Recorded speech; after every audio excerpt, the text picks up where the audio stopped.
hiciste lo puedas reflejar en el documento que vas a mandar al periódico, en las páginas que vas a mandar al periódico.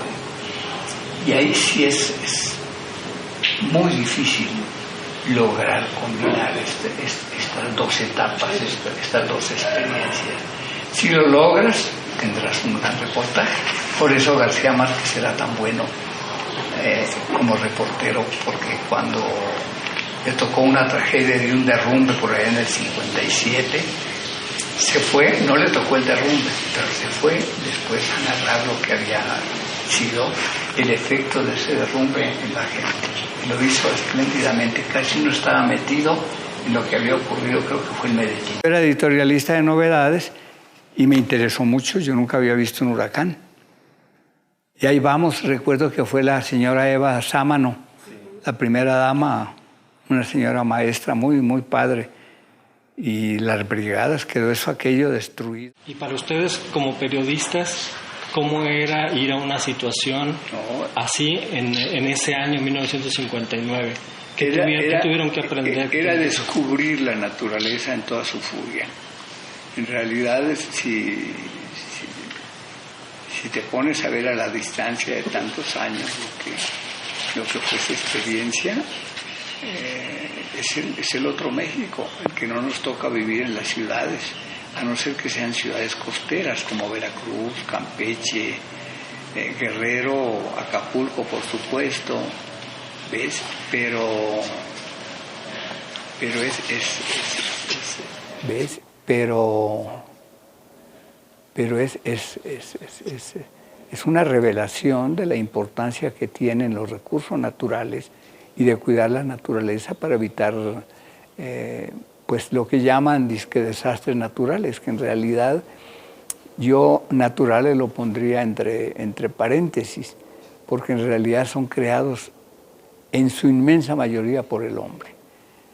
Cuando uno ve, por ejemplo, lo que está ocurriendo año con año en Tabasco, en Campeche, en Veracruz, en Tamaulipas, en la zona de Oaxaca, en las partes altas y medias de Oaxaca, te das cuenta de que uno de los problemas fundamentales para comprender lo que son los desastres naturales es la erosión, la destrucción del bosque de niebla, de las selvas, y cómo este paraguas natural es el que aminora el efecto del agua de los huracanes sobre la tierra. Este paraguas es también el que encausa hacia los arroyos y los ríos el agua, la que permite infiltrar el agua en la tierra. Y cuando desaparece este paraguas, lo único que tienes es la lava completa de la tierra que va precisamente a las corrientes de agua, a las cuencas hidrográficas, y las asolva completamente. Y claro, cuando el agua llega a estas cuencas hidrográficas, no tiene la misma capacidad de desplazarse porque están asolvadas. Y eso lo vemos cada año. Casi es el patrón fundamental de los desastres naturales en México. Que los ríos no puedan conducir el agua, que haya erosión de las partes altas por la deforestación y que haya obra pública mal planeada, entendiendo obra pública no solo los caminos y las carreteras, sino también el ordenamiento territorial del país, que no se cumple a pesar de que hay una ley y hay una secretaría dedicada al ordenamiento territorial, urbano y rural. Existen muchos trabajos de los centros de investigación. Te hablo del Centro de Ecología y Desarrollo. Desde 76 nosotros estamos advirtiendo para el sureste especialmente los daños ambientales ocasionados por la deforestación. Sin embargo, la deforestación ha seguido y no se hace la reforestación adecuada. Muchas veces tiene muchos defectos, no es una campaña permanente, no se sigue el proceso de vigilar hasta qué punto los árboles crecen y se evita que se los coman, por ejemplo, los borregos o los animales que andan sueltos en el campo. Y por otro lado también la falta de participación de la población. Los medios son los que mejor informan sobre lo que ocurre. Tú ves la televisión o ves los periódicos y vienen todos los años los efectos de estos desastres que vuelvo a entrecomillar naturales, que no lo son siempre naturales. Y en muchos casos también varios diarios, hablo por el que...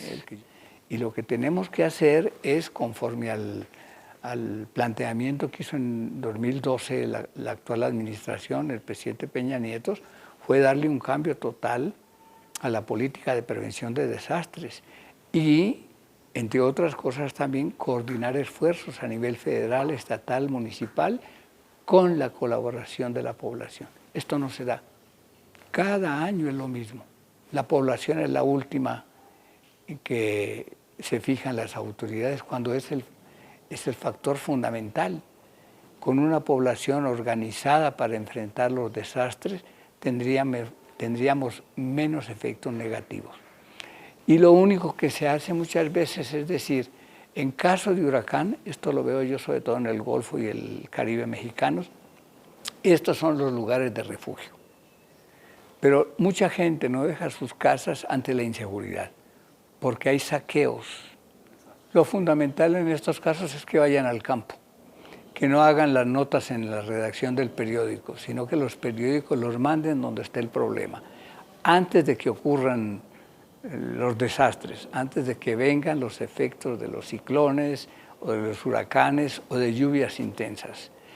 Y en el caso de los reporteros y de los responsables del área que debe cubrir estos hechos, yo pienso que lo fundamental es mostrar cuáles son las fallas que está teniendo el gobierno y la población a la hora de ocupar áreas que son frágiles, que son peligrosas desde el punto de vista de un desastre.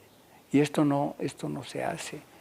Te daría un dato más que es terrible y que muestra hasta qué punto hemos destruido a la naturaleza y la naturaleza nos está cobrando caro lo que hemos hecho.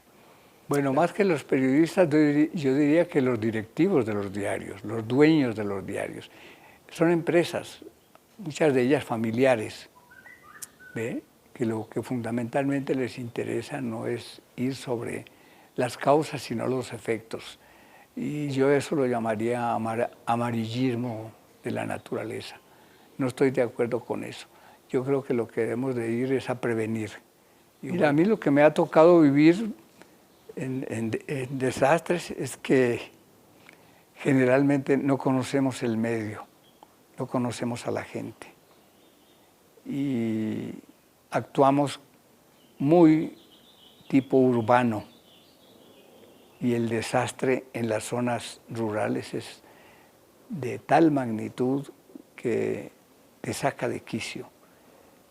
Te cuesta comportarte como un habitante del medio rural, desamparado, con pocas asistencias médicas, con falta de ayudas, con programas permanentes que puedan sacarlo, elevar la calidad de vida. Y llegas y te encuentras con esta situación y te cuesta mucho trabajo adaptarte a lo que están pasando los que han vivido ahí durante cientos de años, familias que llevan cientos de años viviendo en el mismo lugar y que de pronto ven que todo se les destruye. El efecto más grande es, lo más difícil es entender lo que está pasando y meterte en el alma de las familias. No, fíjese que yo no me decepciono. Si me decepcionaría, dejaría de escribir. Yo pienso que la tarea ciudadana es restregarles todos los días los daños que están causándole al país y a las futuras generaciones. Eso hay que hacerlo permanentemente. El día que no puedas indignarte, entonces mejor dedícate a cualquier cosa, pon un restaurante, una cafetería, pero no al periodismo.